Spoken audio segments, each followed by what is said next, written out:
CTS 기독교 TV 4인 4색 시청자 여러분 반갑습니다. 예수마을교회 장하길 목사입니다. 반갑습니다. 안녕하세요. 우리가 그동안에 계속해서 가치 있는 사람을 세워나가자, 이제 이걸 가지고 하는데 오늘 7강째 하게 됩니다. 오늘은 중요한 것이 뭐냐면 인간관계에 있어서 또 이것도 약간 성품에 관계되는 것이지만은 타인의 유익을 위해서 내가 어떤 성품을 가져야 될 것인가, 이거에 대해서 좀 생각을 해보려고 합니다. 근데 오늘은 사람의 가치에 있어서 중요한 게 관대함의 가치입니다. 그러니까 타인을 유익하기 위해서 내가 헌신해야 되는데 그게 뭐냐면 타인을 위한 그 배려는 관대함이에요. 이거에 대해서 성경은 이렇게 말하고 있습니다. 빌립보서 4장 5절에 보니까 너희 관용을 모든 사람에게 알게 하라. 주께서 가까우시니라. 이 관용이라는 것을 쉽게 하면 넓고 넓은 너그러운 마음. 요거를 좀 더 구체적으로 얘기하면 가진 것을 나누는 삶. 관대함이라고 하는 것은 마음이 넓고 남을 헤아리는 아량이면서도 가진 자가 가난한 자를 돕고 또 약한 자가 소외당하는 자의 벗이 되어 주는 것. 이것이 이제 관대함이라는 거예요.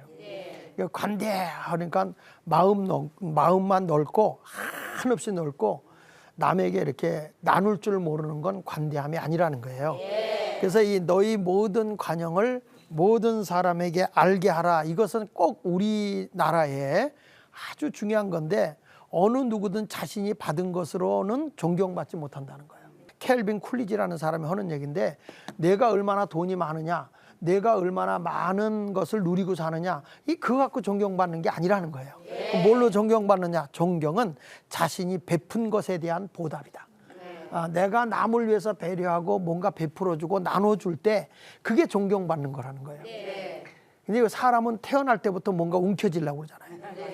막 이걸 움켜쥐고 불타는 이 가슴을 알아주세요, 말 못하는 이 심정을 알아주세요, 막 그러면서 뭔가를 막 움켜쥐려고 하는데 결국에 인간이 죽고 나면 뭘 움켜쥐고 있어도 다 피워놓잖아요. 그러니까 이 존경은 자신이 베푼 것에 대한 보답이지요. 근데 지금 우리 한국 사회가 안타까운 게 뭐냐면 젊은 세대들이 한국을 보고 헬조선이라고 그래. 헬조선이라는 것은 이제 그 지옥의 대한민국이다, 그런 얘기를 하는 거예요. 요즘 젊은이들이 뭐라고 하냐면 7포 세대라고 그러거든. 7포 세대.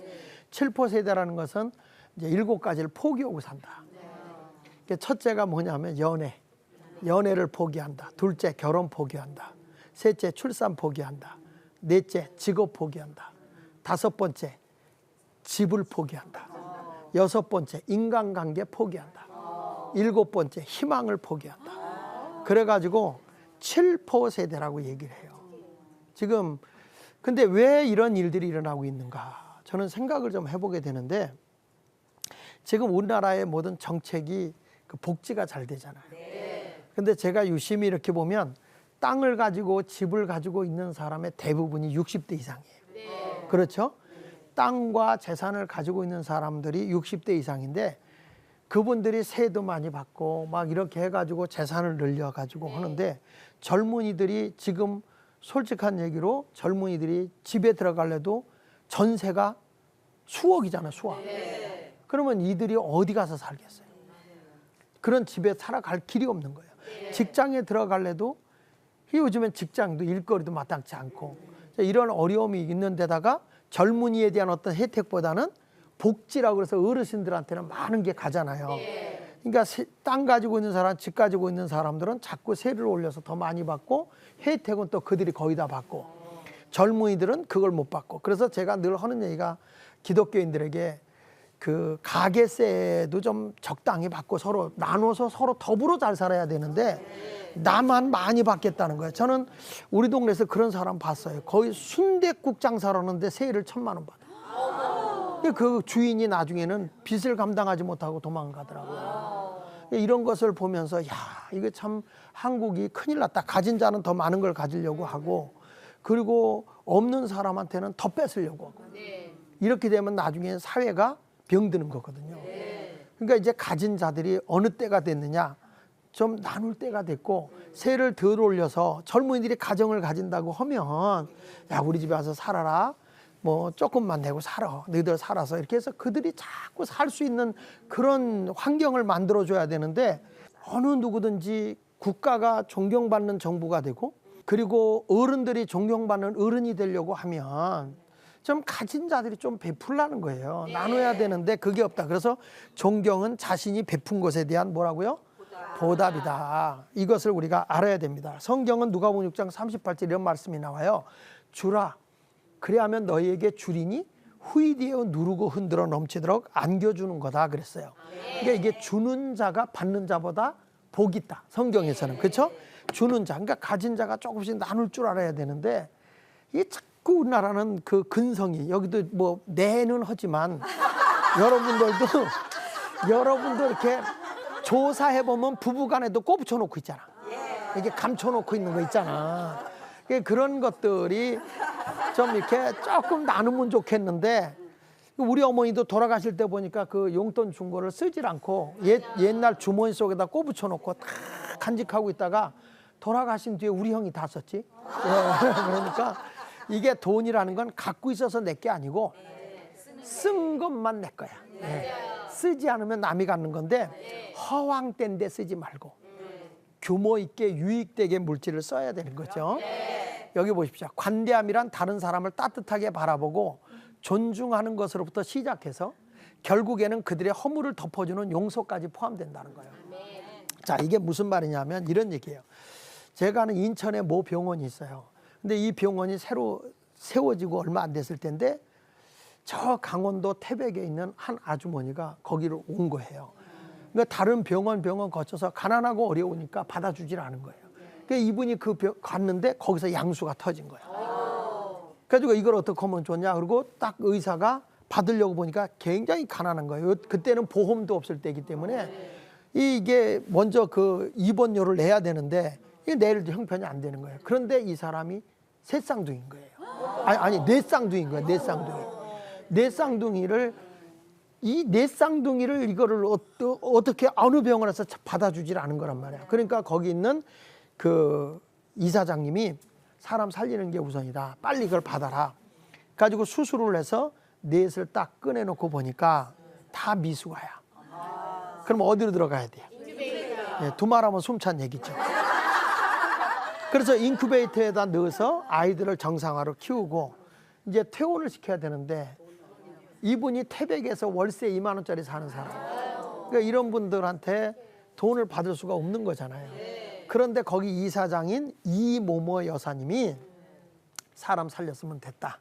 그리고 이제 이게 사진을 찍고 그 어머니 아버지한테 잘 키워라. 애들 넷을 잘 키워라. 그리고 대학에 가면 나한테 연락해라. 그렇고 이제 세월이 이제 퇴원시켜 준 거죠. 이게 가진 자의 배려고 요게 바로 관대함인 거예요. 나누는 거. 그리고 이제 우연히 세월이 흘러서 이 사람이 책상을 정리하다 보니까 이 이사장님이 병원의 이사장님이 딱 정리하다 보니까 그 사진이 나오는 거예요. 네 쌍둥이 사진이. 이 사람들은 어떻게 살까 궁금해서 수소문해 보니까 용인에 살고 계시는데 가난해 가지고 그 영세민으로 살고 있는 거예요. 가지고 그 집을 찾아가 보니까 넷이 우리를 살려주신 그 병원이 너무 고맙다. 근데 우리도 사람 살리는 일을 하자. 가지고 네 딸이 일란성인데 네 딸이 다 간호대학을 시험 봐서 수원 간호대학하고 영동 간호대학 둘이 다 합격을 한 거예요. 합격을 했는데 학비가 있어야지. 그때 나타난 거예요. 그래서 이 사람들을 공부시켜 뒷바라지를 하고 뭐라고 얘기하냐면 이제 간호사 고시를 합격해야 되니까 합격하면 내가 우리 병원에서 써주겠다. 근데 넷이 다 합격을 해. 그게 이제 간호사 국가고시 50회차 때 넷이 다 붙어요. 큰애가 설이고 소리고 밀이야. 설밀. 내가 이거 외운 애라고 오래 걸려. 황설, 황밀 이렇게 외자. 그래가지고 이제 그 병원에 갔는데 깜짝 놀라는 거예요. 분명히 중환자실에서 간호사를 봤는데 일반 병동에 가봤더니 그 간호사가 있는 거예요. 이 간호사를 여기서 봤는데 정형외과 갔더니 거기에 또 일란성이니까 다 가든 거기다가 또 딴 데 가보니까 거기도 있는 거예요. 아니 당신은 홍길동이냐, 왜 여기 번쩍 저기 번쩍. 근데 이분들이 얼마나 사랑스럽게 잘했는지 병원에서 소문이 나가지고 환자가 더 늘었다는 거 아닙니까? 이게 뭐 신문에도 많이 나왔던 얘기예요. 그러니까 이런 것들이 다 뭐냐면 내가 힘 있을 때, 내가 여유가 있을 때 이렇게 사람을 소중히 여기고 존중히 여기고 배려해 주는 거잖아요. 이게 관대예요. 관대. 돈도 없는데 애는 왜 넷은 가냐. 내가 넷을 갖고 싶어서 가는 게 아니잖아요. 그게 70만 분의 1에 될까 말까 하는 일인데 그게 자연적으로 된 거니까.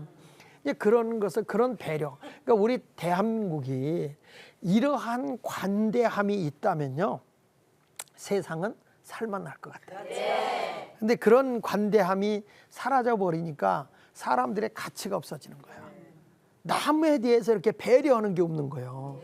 그러니까 나하고 싫으면 죽이대. 이런 것은 다 뭐냐면 사람들이 여유가 없어요. 남을 배려하는 게 없다는 거예요. 그러니까 이런 것들이 다 뭐냐면 관대함이 없다. 성경에 보면 그들의 허물을 덮어주는 용서까지 포함한다 그랬는데 베드로가 묻잖아요. 내가 몇 번이나 용서해야 되는 겁니까? 그랬을 때 70번씩 7번이라도 용서하라는 거야. 70번씩 7번이라도. 얼마나 큰 용서라는 겁니까? 그러니까 우리는 그렇게 세아리지 말고 용서를 하는 거야. 근데 여러분들은 애들 잘못하면 다 쉬고 있지. 그렇죠? 너 이게 벌써 몇 번째냐? 너 이거 몇 번째야?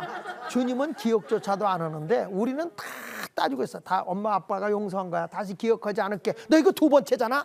너 이거 3번째. 기억하지 않는 거 좋아하네. 엄청 기억하고 앉았어요.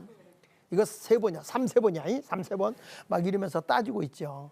근데 주님은 그런 게 아니라, 그럼에도 불구하고 베드로가 예수를 배반하고 부인하고 했음에도 불구하고 예수님은 다시 그들을 위해서 조반을 숯불에다 떡을 굽고 생선을 구워서 대접하면서 너나 사랑하냐 그랬잖아요. 그러니까 예수님도 엄청 숯불구이를 좋아하셨던 것 같아요. 그러니까 숯불에다 이걸 구워가지고 그들에게, 그러니까 어느 목사님이 그런 얘기하더라고요. 21세기 목회는 먹해라. 그러니까 야단치기만, 나도 교인들을 이렇게 보면 책망하고 야단쳐서 변화되는 건 없는 것 같아요. 사랑하고 용서하고 이해하고 관용을 베풀어 줄 때 사람이 변화되는 거죠. 그래서 관대함으로 다른 사람을 따뜻하게 바라보고 그 사람을 존중해 줘라. 그 사람의 입장에서 걔가 그럴 수밖에 없겠구나, 이런 마음.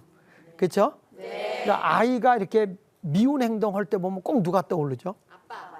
그게 무슨 저건 하는 짓이 꼭 지 아빠야, 지 아빠. 막 이런 얘기를 해서 애에게 상처를 주는 이런 일들이 있는데, 그래도 내 뱃속에서 10달 있다 나오는 애인데 그렇게 하면 안 되죠. 얘가 또 은혜 받고 와서 엄마 이제 나 앞으로 이렇게 잘할 거야. 그러면 또 뭘 했는지 아세요? 아유 저건 주둥이만 살아가지고 또 이러잖아요. 사람의 꿈을 꺾어놓는, 그 사람의 마음을 받아들이지 못하는 이런 것이 잘못됐다는 거죠.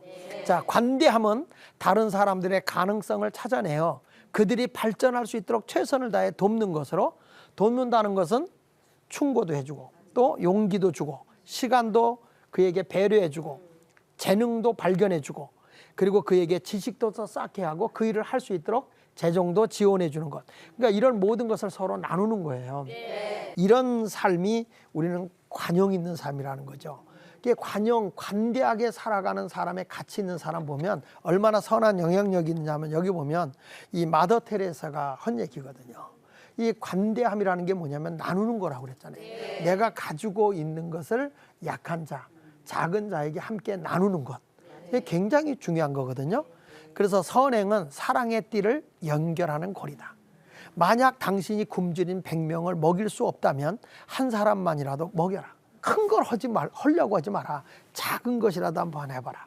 인간의 가장 큰 질병 중 하나가 아무에게도 관심이 없는 무관심자가 되는 것이다. 이 무관심한 게 죄라는 거예요. 작년에 우리 교회에서 저한테 이제 1개월 동안 안식오를 줬어요. 목사님, 그동안 38년 동안을 한 해도 쉬지 않고 이렇게 달려오셨는데 이제 목사님 몸도 이제 좀 쉴 겸 한 달만 좀 쉬십시오. 그래가지고 이제 한 달 휴가를 주길래 2달을 주시오, 이왕. 그랬더니 목사님이 안 쉬다가 2달을 쉬면 목사님이 중병 걸려 죽을 병 걸린 줄 압니다. 그러니까 목사님 그냥 한 달만 다녀오세요. 그러길래 알았다. 한 달을 다녀오는 동안에 제가 제 아내하고 우리는 이 한 달 동안 작은 개척교회를 새벽마다 돌자. 새벽마다 돌아서 그 작은 교회 수고하는 목사님들, 사모님들에게 조그마한 생활비라도 좀 도와드리자. 그래가지고 이제 이렇게 새벽 일찍이 작은 교회를 가서 보면 그래도 한 영혼을 살리겠다고 목사님 4분이 울부짖으며 새벽에 2-4가 기도하고 있는 그 모습이 가슴이 그렇게 아파요. 그래 가가지고 이거는 교회에다 헌금하는 게 아니고 목사님 사모님을 위해서 우리 교인들이 선교비로 후원해 드리는 겁니다. 그러니까 목사님 사모님들이 요거 필요한데 쓰십시오. 그리고 그걸 드려요. 그렇게 하고 이렇게 또 딴 데 가고 하다가 제주도에 가서 제가 거의 20일 동안을 그렇게 했는데 서울에서 이렇게 돌다가 제주도는 좁잖아요. 소문이 났어요.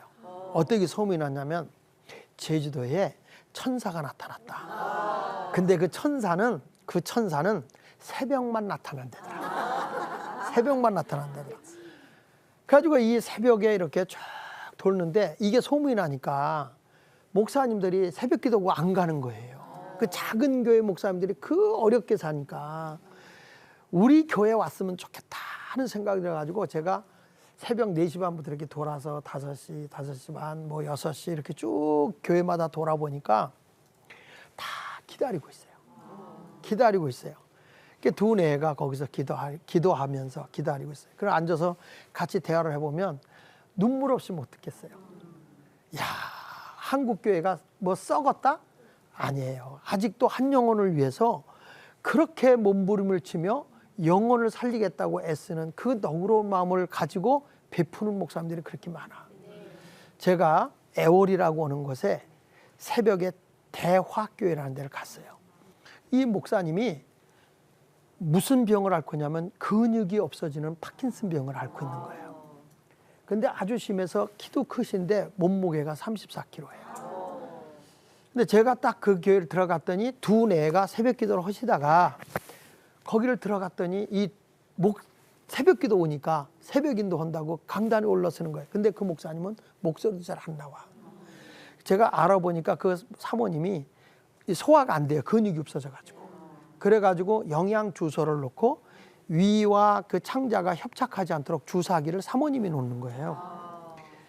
그래서 그러면서도 설교를 하겠다 목소리 안 나오는 거 가지고 올라가시더라고요. 그래서 목사님 설교 안 해도 돼요. 같이 기도합시다. 그리고 같이 기도하는데 진짜 많이 울었어요, 저는. 그래서 제가 이제 이렇게 물어봤어요. 목사님, 왜 좀 쉬고 이렇게 하지 계속 목회를 해요? 그랬더니 거기에 6명의 해녀들을 전도를 했대요. 전도를 했는데 목사님이 살 길이 없지 않냐. 목사님이. 그러니까 목사님 우리를 위해서 이렇게 병들었는데 돌아가시더라도 여기서 돌아가셔라. 우리가 모시겠다. 목사님 설교 못해도 괜찮다. 목사님이 입만 뻥끗거려도 우리는 은혜가 된다. 그래서 그냥 모시고 계시다는 거예요. 그래서 제가 정말 눈물을 흘려서 눈물 없이 못 있겠더라고요. 그래서 이제 거기다 이렇게 조금 선교비를 드렸더니 그 목사님이 그 사모님이 이런 얘기해요. 목사님, 우리는 안 줘도 돼요. 우리는 안 줘도 돼요. 왜요? 우리보다 더 힘든 데가 있어요. 저 서귀포에 교회를 좀 가보세요. 사모님이 많이 아파요. 그래서 제가 알았어요. 제가 갈게. 제가 애월이라는 곳에 있었거든요. 새벽에 그 다음날 새벽 4시에 일어나서 거기를 갔어요. 갔더니 비가 막 오는데 2-4가 그 재단을 지키고 있는데 사모님이 암 말기였어요. 온몸에서 그 하혈을 하고 냄새가 나는데도 그래도 교회를 지키겠다고 교회에 나와서 기도하고 계시는 거예요. 내가 그걸 보면서 정말 아직 한국교회 절대 썩지 않았어요. 영혼을 위해서 애쓰는 목사님들이 그렇게 많아요. 그래서 저는 정말 그 한 달 동안 있는 동안에 너무너무 한국교회 그 한 영혼을 위해서 애쓰시는 목사님들이 그렇게 많은 줄 몰랐어요. 그리고 나중에는 뭐라고 하냐면 우리 집사람이 옆에 있다가 여보 저렇게 젊은 사람들이 목회하려고 애쓰는데 목회 훈련을 좀 시켜드리자. 그래가지고 그분들 다 모여서 목회 훈련시키면 세미나 열어드리고 저들에게 용돈 드리면서 다 이거 교육받으면 식사 대접하면서 이렇게 해드리겠다. 그랬더니 목사님들이 날들 이런 얘기를 해요. 제주도에 그렇게 큰 교회 목사님들 많이 왔어도 우리들한테 밥은 얻어먹고 갔어도 이렇게 해준 적이 없다. 너무 목사님 우리에게 희망이 되고 귀한 소망이 되어줘서 고맙다. 그러면서 그 눈물겹게 얘기를 하더라고요. 저는 우리가 작은 것이라도 하나 이렇게 나눌 수 있으면 너무 좋지 않겠나. 그게 관대함이 아닐까. 그래서 저는 그런 사진을 찍어서 우리 교회에다 계속 보냈어요. 지금 이런 데 내가 왔다. 이렇게 지금 돕고 있다. 그랬더니 우리 청년들이 자기들의 월급을 털어서 보내주더라고요. 네, 목사님 어려운 데 있으면 좀 도와주세요. 이렇게. 그래서 제가 우리 교인들한테 1년에 한 번씩 나한테 그렇게 좀 해주면 좋겠다. 작은 교회들 지역마다 돌아다녀 봤으면 좋겠다. 그러다 보니까 제가 초심으로 돌아가게 되고 그러다 보니까 목회를 내가 초심으로 돌아가서 열심히 하게 되는 그런 걸 느끼게 되더라고요. 네. 자, 그래서 여기 관대함을 보세요. 특징이 다른 사람들의 유익을 위해 기꺼이 헌신하는 거예요. 네. 관대함이라는 것은. 그리고 다른 사람과 함께 일할 수 있는 기회를 찾아요. 네. 나 혼자만 아니라 함께 더불어서. 네. 우리가 이런 일도 저는 한국에 이 가치 있는 사람을 세워나가는 일을 우리 학교에도 아이들이 요즘에 하트 바이러스 마음의 병이 걸려서 애들이 이기심이고 자해하고 마약도 하고 흡연도 하고 막 우울증에 빠지고 이런 일들이 일어나잖아요. 이런 아이들을 새롭게 바꿔주기 위해서는 이 아이들에게 이 가치 있는 훈련을 시켜줘야 되거든요. 이런 일들을 위해서 좀 같이 그 회사도 또 돈 있는 사람들도 함께 했으면 참 좋겠다는 생각이 들어요. 나눠야 됩니다. 한국은 사람을 가치 있게 세워야 한국이 소망이 있습니다. 네. 자, 실천상 타인의 잠재력을 찾아내어 격려해줘라. 그 사람 나름대로 그 사람도 가치 있는 사람으로 키울 수 있어요. 네. 격려해주면. 자, 두 번째 가서 당신의 재능, 지식, 경험, 아이디어 그리고 재물을 뭐 하라고? 나눠라. 좀 배운 사람들, 돈 있는 사람들, 사업하는 사람들 이런 사람들이 어디다 쓰겠어요. 먹을 게 있고 입을 게 있으면 족한데. 그러니까 이런 걸 가지고 좀 나누면서 살아라. 나누면서 죽은 다음에 뭐 무덤 좋게 써봐야 그래 봐야 썩는 거예요. 그렇잖아요. 네. 그러니까 좀 이렇게 나누어서 사람들이 가치 있는 사람 세우는 게 중요하다. 네. 그 다음에 타인의 필요에 민감해라. 사람이 자기만을 주장하다 보니까 관대함이 없어지는 거예요. 우리 어머니들이 아이들한테 손주들한테 관대해요. 굉장히 관대해요. 그걸 이웃에게 조금만 이웃에 열면 그것이 이 세상에 얼마나 빛이 되겠습니까? 네. 그래서 그리스도인들에게 뭐라냐면 너희가 가치 있는 사람이 되면 세상에 빛이고 소금이 된다는 거야. 세상에. 그러니까 그만큼 영향력 있는 사람이 된다는 것이죠. 네. 나를 오늘 한번 점수를 한번 매겨본다면 1점에서 시점에서 5점은 빼고 중간 말고 내가 평균점 이상일까 이하일까 내 관대함에 있어서는 관대함의 자세가 이렇게 계속 우리나라에 일어나면 사람들이 서로 이렇게 가진 자가 없는 자에게 나누는 삶이 일어난다면 한국은 가치 있는 사회, 그렇죠? 이 나라는 살기 좋은 나라가 될 거라고 저는 확신합니다. 우리 모두 관대함의 가치를 높이기를 축복합니다. 감사합니다.